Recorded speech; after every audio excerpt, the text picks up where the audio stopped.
Greetings, everyone. We're here to have a conversation with Lisa Weinert, and who's the author of Narrative Healing, and also organizer of a conference at Omega Institute in October 18th to 20th about ancestors and stories of the ancestors. And um, so we're excited about that, and I want to hear more about Lisa's thoughts about stories and ancestors, and also give Lisa an opportunity to talk about her background and how she emerged into this place and where she wants to take it and all those kind of good things. So, Lisa, take it away. Well, thank you so much for having me, Lewis. Where do you want me to begin? You just said a number of entry points. Well, everyone wants to know the story of how you got here. Okay, great.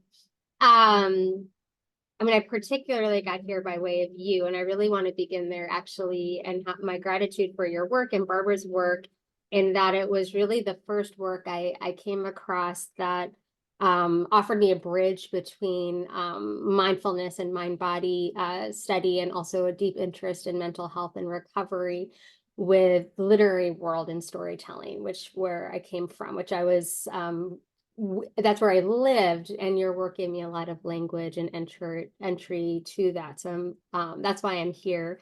But my background is, I'm born and raised a New Yorker. I'm from generations of storytellers and artists, mostly like Jewish and Welsh. And it's just sort of important in that it's a big part of my story that my great-grandmother was illiterate, and the women in my family were not really afforded the opportunity to know their stories or express their stories. And there was a big change in the next generation where multiple women published books. And I'm sort of from this lineage of women who really fought for the right to tell their stories and to write and share them. And I'm so much driven by a deep desire to honor that and to share that. And I see storytelling as the most impactful vehicle for personal liberation and community connection. And my personal path is through writing and movement, but it can really be through any number of creative expressions. Professionally, I've spent the last number of decades working with hundreds of authors as an editor, publicist, and literary coach. I spent about a decade at Random House, and I've worked with a lot of major publishers and major authors and helping them access their personal story or narrative and get it published and share it in the world. And on a parallel track, I pursued many hours and many certifications in yoga teacher training and mindfulness, and with specialties in trauma-informed yoga and therapeutic yoga, and developed the Narrative Healing Program, which is a mind-body approach to storytelling, to really approach writing and accessing your stories by way of the body and through movement, mindfulness practice, and other kinds of somatic practices, with the understanding that our stories really live in our bodies. And in order to access the stories we truly need to tell, not just the ones we think we need to tell, we need to connect with our body first. So that's what all of my work is about. That's what my book is about and my program is about. And this particular retreat that we're doing next October and Omega is the first one of this kind. And it comes from a theme that really came up in my book, and it comes up often when I'm teaching, is this question and query of how do we access the stories that came before us? And another way of looking at that question is like, how do I know my story if I don't know the stories that were told to me or told to me before? And I became really interested in reaching out to an array of master teachers like yourself to explore this in a really concentrated way and say, here are different methods, and this is why it's important. This is why you need to know it to fully realize yourself, to fully know your own like health and wellness map, also to access like potent creative forces and energy. And I've experienced it, and I'm excited to explore it as a deeply unifying way of exploring like where we have come from and how to connect both with ourselves and each other now, and also the stories that we're carrying that are maybe invisible. Yeah, and I think that's so important, the invisible stories, Yeah. because many people don't realize that um, epigenetics has become more important than ordinary genetics. Epigenetics is the Yeah. way that life experiences change the shape of the gene, and Hmm. that shape gets transmitted to the offspring. And so we get the experiences of our ancestors, and we don't even know how far back, maybe as far back as 7 generations for all we Yeah.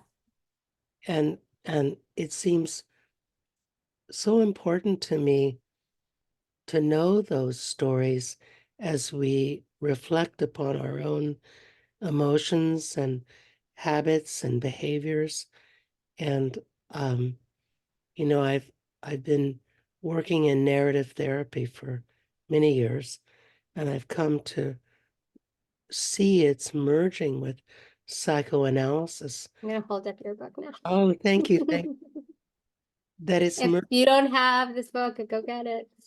Yeah. that that there's a marvelous book called Making Meaning Together, Hmm. which is about the new psychoanalysis. And I think um, there's this incredible convergence of narrative therapy and psychoanalysis that's happening at the Yeah. moment. And and the the point is that it enriches us to reflect upon our lives, to reflect upon how we work, how we react, how we respond, how we relate. And as we do that, we can become more consciously regulated human beings. Yeah. And I think of that.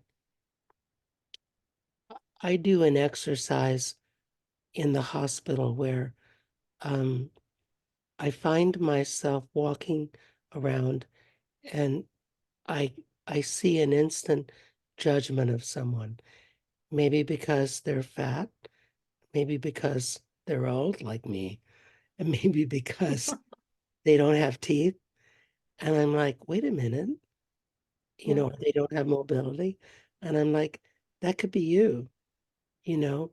You need to Yeah. reflect on your absorption of the memes of society and reject them, and to say, I radiate compassion toward this person, Yeah. that they may have suffered incredibly great things, and who am I to judge them? Who am I to react to them in that way? But um, the key is to become aware of our instantaneous reactions Yeah. to others, and to reflect upon them. And some of that, well, some of that comes from immersion in contemporary society, but some of it comes from our ancestors and their life experiences. And so I think we both agree that we really want to know our ancestors so that we can process what they gave us. Because whether we like it or not, they gave us stuff.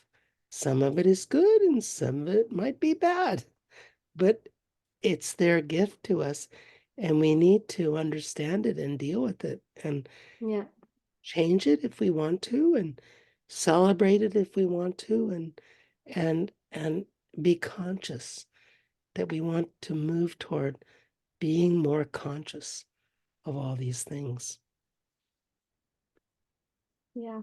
I so appreciate all of that. It really reminded me, so this topic is something I'm really interested in, and there's actually something I've obviously, but there's something I find very comforting around this topic, because there's such a limit, even if you're somebody that comes from a family where you can actually track your genealogy for many generations, which for so many of us, that's not the case because things were destroyed or erased or any number of things.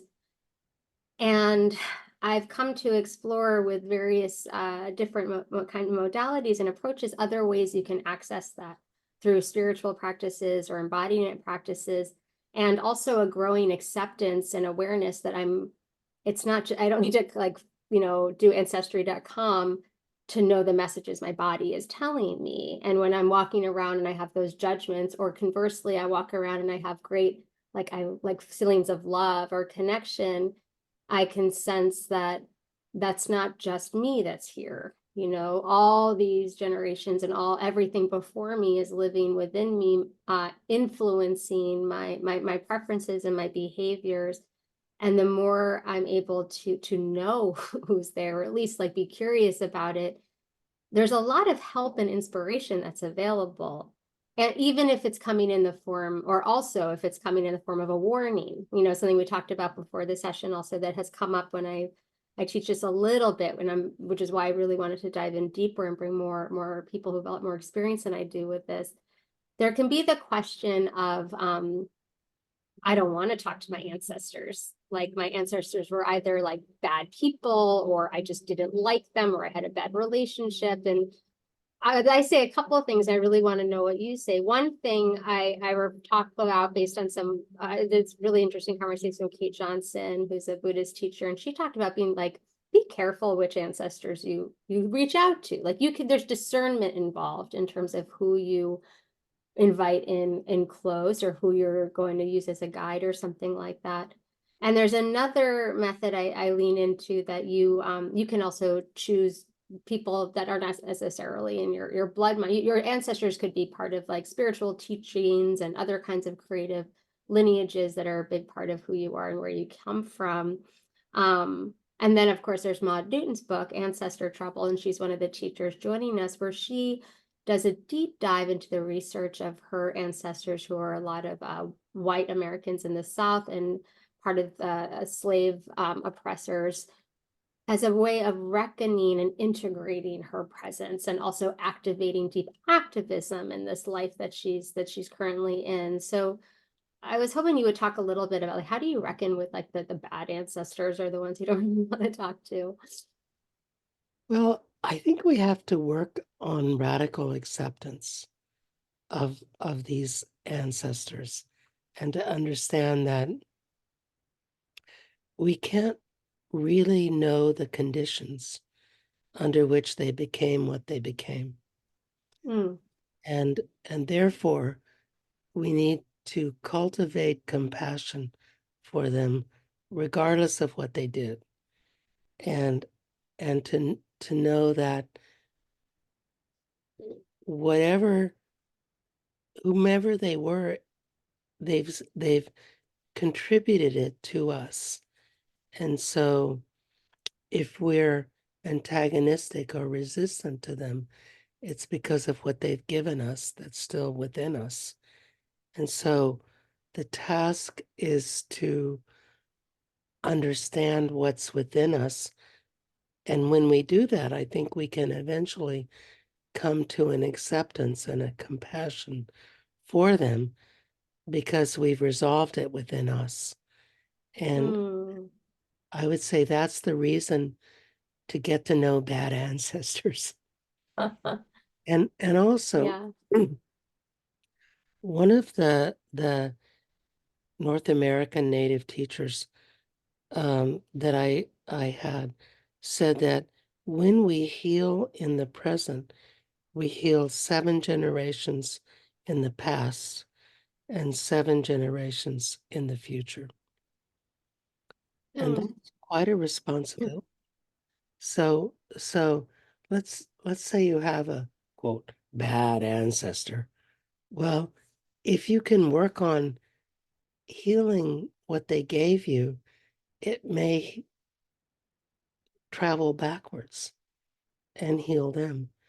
And who knows how that may affect, multiple probable realities, because, if we believe in the many worlds theory of quantum mechanics, which I do, um, then we know that there's incredible numbers of possible pasts and futures.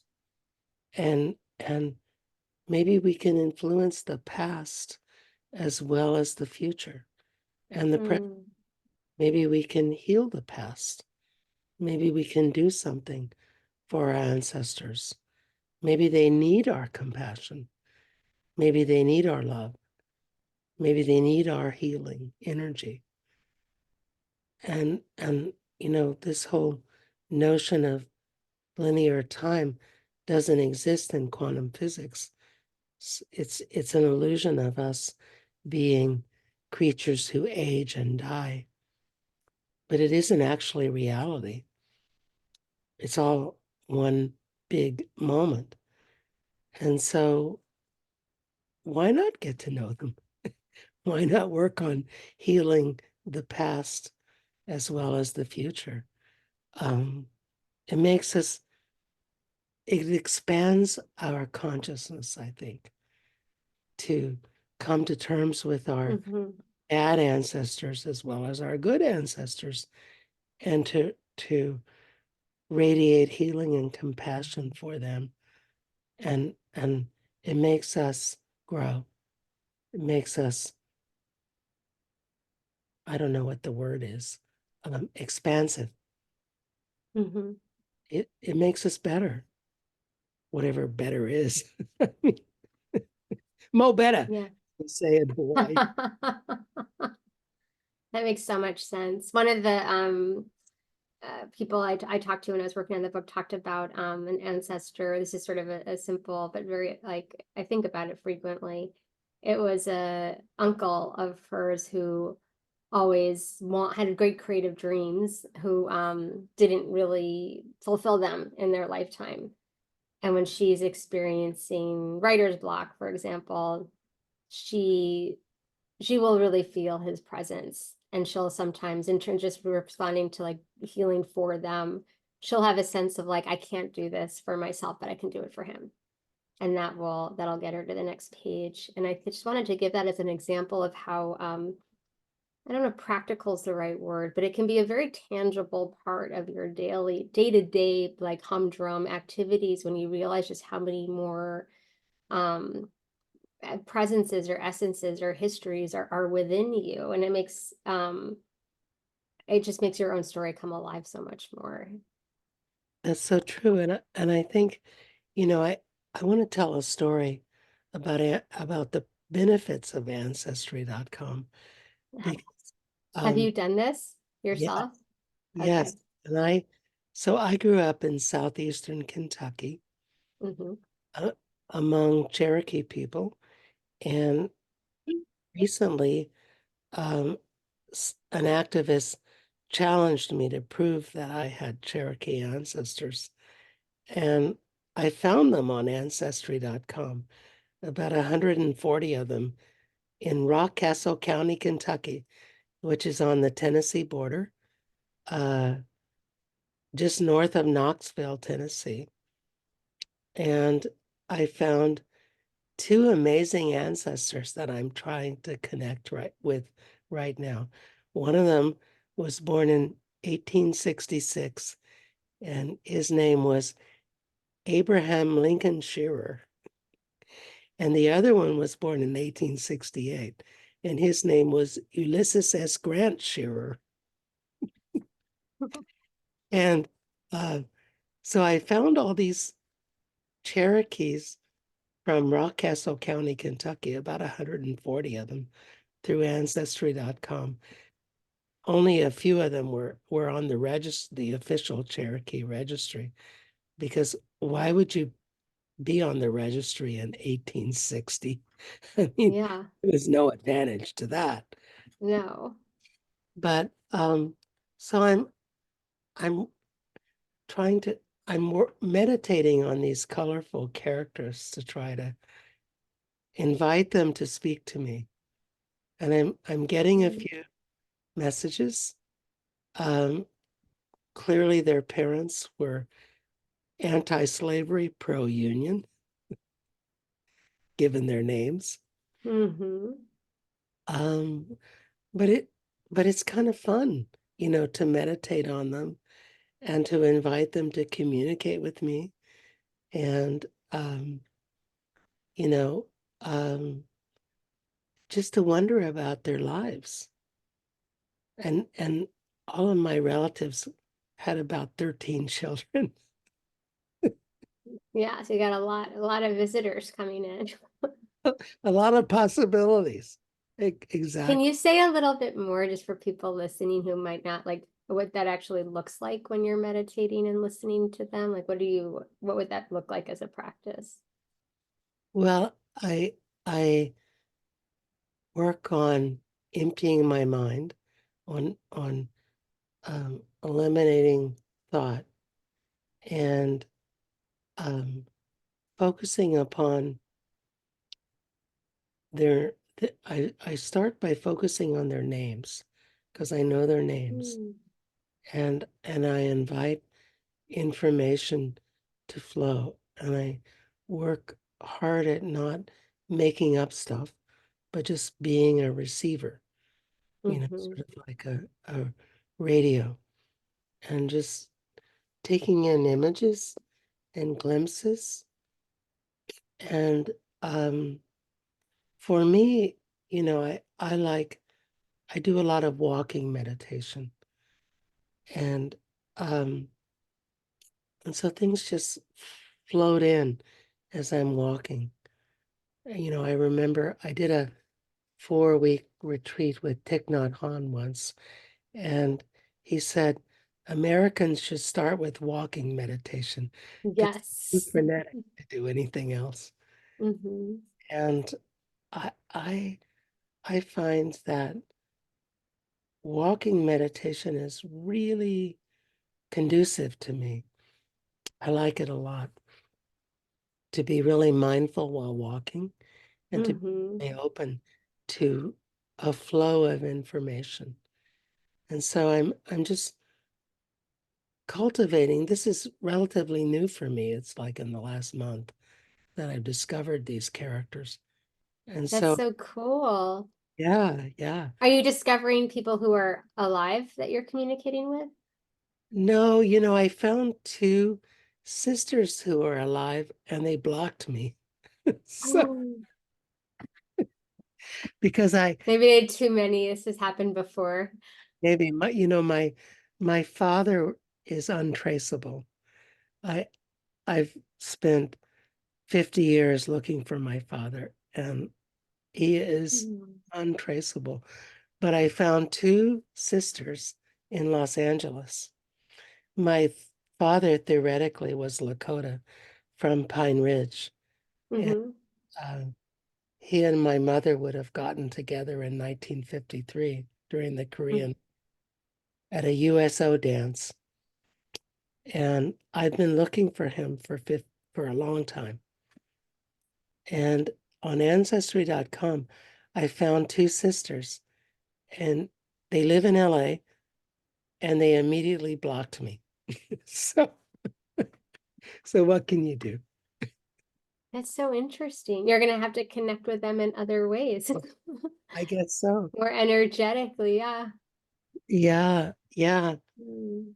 yeah. I imagine that it was, in the 60s, there was a federal program that sent Indians, Native Americans, from reservations in South Dakota and Right. over the place to big cities like Los Angeles. And my fantasy is that my dad went to LA, and because my two sisters are still there, That makes sense. even if they won't talk to me. Well, sisters, if you're listening, we're thinking about you. Wow. Indeed. So interesting. Yeah, yeah. So DNA does offer something. I mean, ancestry.com. Oh, it does. I definitely know people who their whole world has been rocked by that program, by that Uh, site. I have a friend who grew up African American in LA and half African American, half Puerto Rican. And he grew up with a very strong Puerto Rican identity because his mom strongly identified in the food and the cooking and the culture. And then he went to ancestry.com and discovered he had like 0% Puerto Rican background in him. It's like, what do you do? I have a Or people, obviously finding out their lineage is not what they thought. right. Um, yeah, it's very interesting. I haven't done it. I maybe will. I'm concerned about the government's involvement I've been more interested in some of these other practices, but it feels really like interesting. And certainly your experience and really Maud Newton's experience in the research she did in ancestor trouble is phenomenal. I mean, she relied heavily on that site. Indeed. And I have a friend who's a Lakota activist who did Ancestry.com and discovered that she was 10% Finnish. And it just irated her. It just made her enraged. She's like, I don't know any Finns. Yeah, not that many people know that many Finns, but um that's so interesting. Yeah. Um Well, how does the oh go on. possibility of this is that we could stop being so xenophobic, that we could recognize that we're all in this together, that we're all part of each other, that we Yeah. should like dissolve these artificial boundaries and just declare ourselves humans. And a funny story, I got expelled in high school for 3 days for saying, writing in the school newspaper that I thought if everybody interbreeded totally, that we would eliminate racism. What was the notion for expelling you? What did they Because say? it was anti-Christian. Oh, I was saying, look, if yeah. everybody Well, there you had your yeah. if everybody just married everybody together all the time, then no one would know what anyone was, and we would stop being racist. Yeah. Well, I that think this is a good goal, good theory. One of the things I think about with this kind of work is definitely that sort of the collapsing of artificial boundaries and really being in this radical acceptance of our interconnectedness. And sort of along those lines, it's also really accepting how flimsy your sense of self actually is. Like all the stories that you've clung on to. And for like people I work with who there's a lot of memoir writers I work with, personal story, personal history, personal narrative. That's a lot of the work I do. And once you start to really open yourself up to this, you have to question and realize these stories that you've told yourself about the stories about yourself are just a very small scratch of the story of you. And that can be that can just be such a wonderful place to be a creative person. absolutely. Yeah. And I think that um, you know, we want to transcend race as a concept because it has no biological validity. There is I mean, so um, we can look at skin color and we can say, well, it's totally adaptive to where you come from. So if Mm-hmm. you come from Africa, you're dark, and if you come from Ireland, you're white. And it doesn't mean any more than that. That's all it means. It Mm-hmm. just means how much vitamin D you need to take in. Mm-hmm. And I in my work with medical trainees, I've been chiding them for putting race in their admitting narratives. I'm like, don't, Mm. if you want to comment on their skin color, there's there's 6 grades of skin color, from the lightest to the darkness. So just comment on the grade of skin color. And don't say Caucasian, because they're probably not from the Caucasus Mountains. That's Yeah. what Caucasians are, people who come from the Caucasus Mountains, which is, I think, Mm, Georgia. Now, if I might be wrong, but it's somewhere in that area of Eastern mm, Europe. And we just have to resist these crazy ideas. You know, if of I just think about Dr. Seuss, you know, and that amazing, he wrote some amazing books about racism mhm, indirectly. I mean, about the beings who had one hair or two hairs on their head, and the discrimination against the one hair or the two-haired characters. mm, And you know, we just have to fight this tendency to other, you know, and there's philosophers who write about othering, you know, and that's how we make enemies, is we other. We mhm, say, I'm human and you're not. You're other. And I mean, that's what the Nazis did in Germany. And it's what the Europeans did in North America. And there's so many examples. The French government just issued a declaration of genocide about the Assyro Calderons from um, World War One, you know, mm. assassinated by Turkey. Of course, it totally irritated Turkey. But, you know, and also there's the Armenians who are still being assassinated.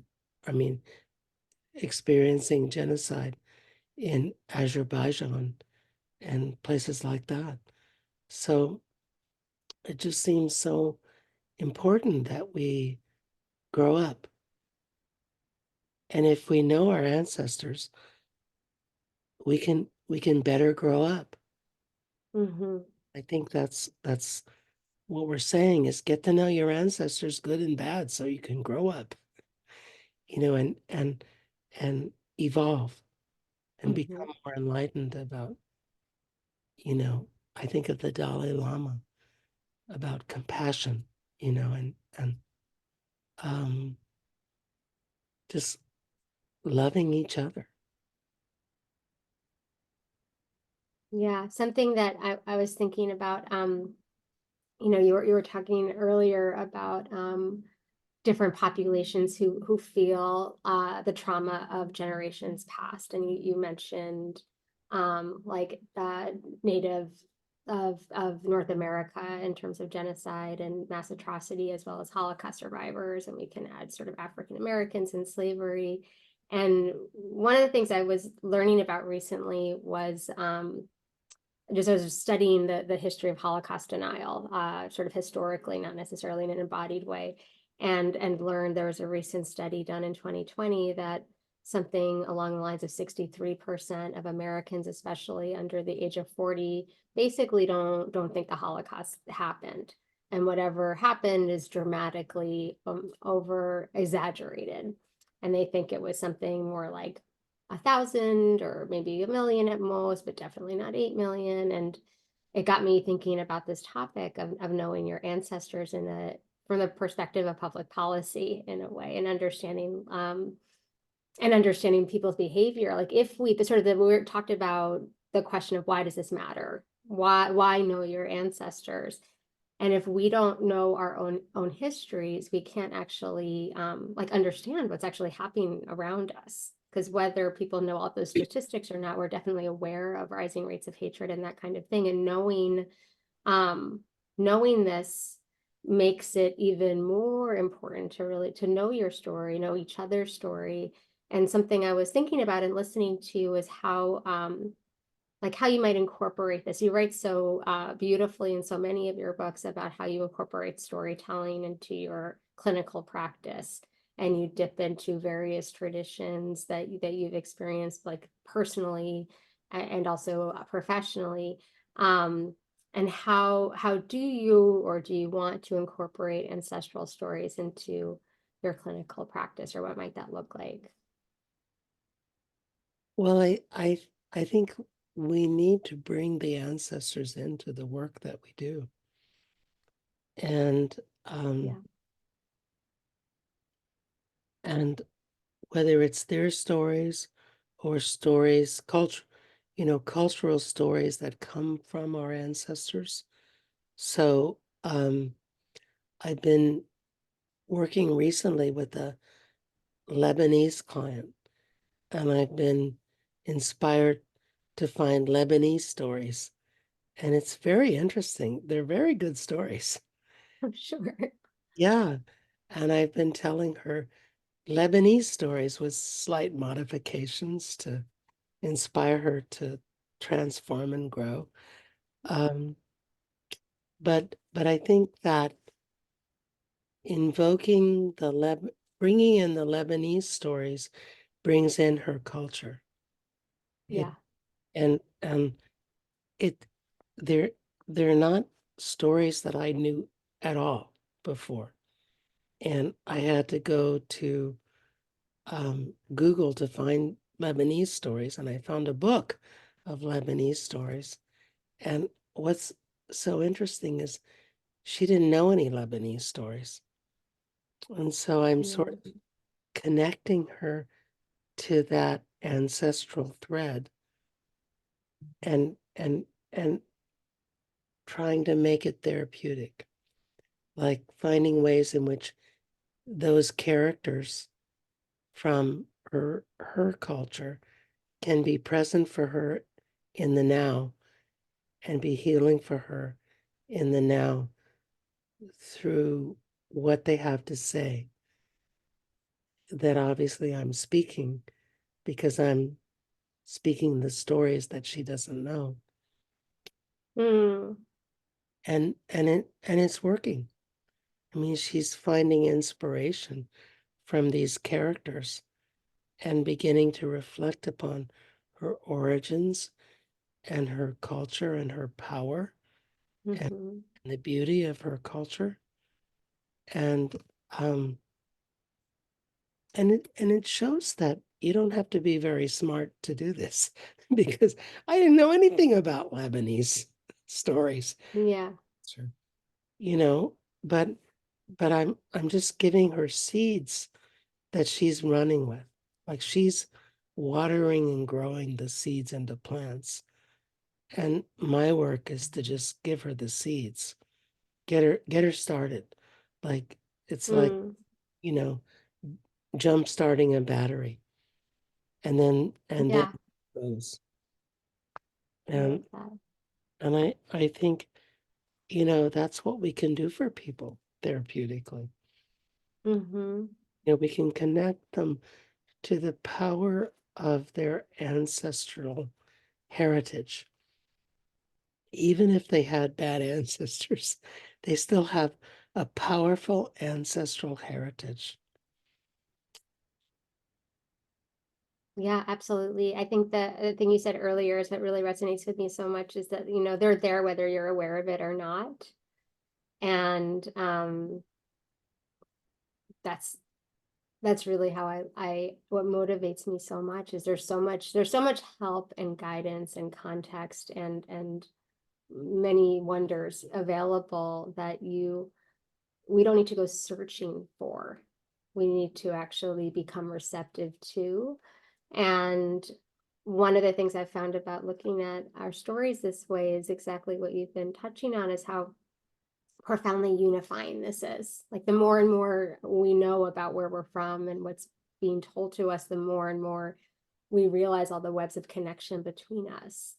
And we don't have to completely interbreed, as you said, but we could, but we actually need to more just open up our ears, or our actual, however your greatest method of listening is, which isn't always the ears. So it's really inspiring, and it fills me with so much hope, actually. Yeah. And if we can just heal ourselves before the climate change takes us out, we'll be in good shape. So, Yeah. yeah. But I think it's really marvelous and exciting work to connect with the past, Yeah. and to heal the past when we can, and to heal the present when we can, and to envision a better future than maybe we see on TV, on the TV news. Yeah. Yeah. I mean, something I think about is that, we're not the only ones watching. Our ancestors are with us as well, watching this unfolding. And I think I haven't explored so much this. I want to learn more about this healing 7 generations past and forward. Because change is really possible in that way. Yeah. And I think so I've been struggling to understand Native American thought from 200 years ago. And and I've been reading a book, rereading several times, a book by Vine Deloria Jr. about um, the way we used to be is the title. And he Okay. argues that indigenous North Americans manipulated quantum reality, that they Hmm. had understanding that matter is frozen thought and that you Hmm. can thaw it and change it. And it's just totally mind boggling to me. I don't really understand it, but he gives so many examples of Huh. um, people growing corn in one day from seed to, you know, ready to harvest, and being observed by Europeans doing this and things like that. And I just think, wow, what have we lost? I mean, Hmm. rather than saying that's impossible, if we say people saw this and it's possible, so what have we lost? And what can we get back by reflecting upon what our ancestors once were able to do? And I Hmm. suspect that's true in many cultures.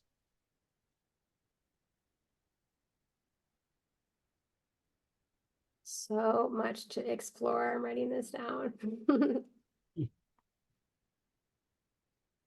I want to get their guidance on climate change, that's for sure. Yeah, I don't know. I think that's probably up to us to fix. Hmm. Although the one interesting fact that I learned is that computers take up 10% of total planetary energy, and the whole aviation industry is only 3%. Hmm. So using your computer is more energy consumptive than flying on an airplane. That's fascinating. Yeah, it's because of how much energy is required to maintain all the data centers all over the world. Ah, so we should like not be on this Zoom right now. What are you doing? Hmm. I don't know. You know, Yeah. it's daunting to think about, you know, the whole situation. Yeah, climate change. Maybe the ancestors have something to tell us about that. I'm sure. I mean, I don't think this would be a topic they would just pass over. Um, I'm really, really looking forward to this. Every time I talk to you about this, I have feel like 10 more ideas of other retreats we should do on the topic, but it just feels so rich, and it helps me approach a lot of topics that are generally so polarizing and divisive in a manner that's very unifying and connecting, and that's something that really draws me to this frame. That's so important. People need to come together instead Yeah, of falling apart. We're fragile. We're delicate creatures on the earth. We could be yeah, expelled. And it's just so important for us to come together. I think, I mean, I pray every day that we stop killing each other, yeah. that we somehow wake up, that we're all in this together, and and it's not okay to kill anyone. I have a client who's super pro-Israeli, and she keeps pushing me to take a position. And I keep telling her, Interesting. yeah, my position is it's bad to kill. It's Yeah, kill. I'm against killing, period. And it makes her really angry. that's interesting that Yeah. that would make someone angry. Yeah. Sad actually, but yeah. No, we just have to stop killing each other.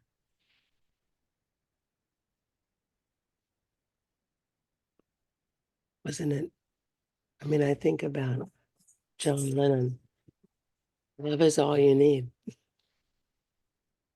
I wish we could tap into him right now for sure. Yeah. Maybe that's a good place to stop, is with John John. Lennon. Yeah. Yeah, Yeah. Love is all you need. I Uh, think that's pretty much the primary message from the past. yes, indeed. So thank you for our conversation. It was really fun. And I hope people will join us in Rhinebeck, New York at Omega Institute for more conversations on these really important topics. Yeah, thank you so much, Lewis. And those listening, if you have any questions or ideas or suggestions, I'm all ears as we put together this first ever Listen to Your Ancestors program. It's October 18th to the 20th. And my website's lisaweinert.com. Very good. And you can also find more information and connect with Omega on coyote-institute.org. So thank you everyone for listening.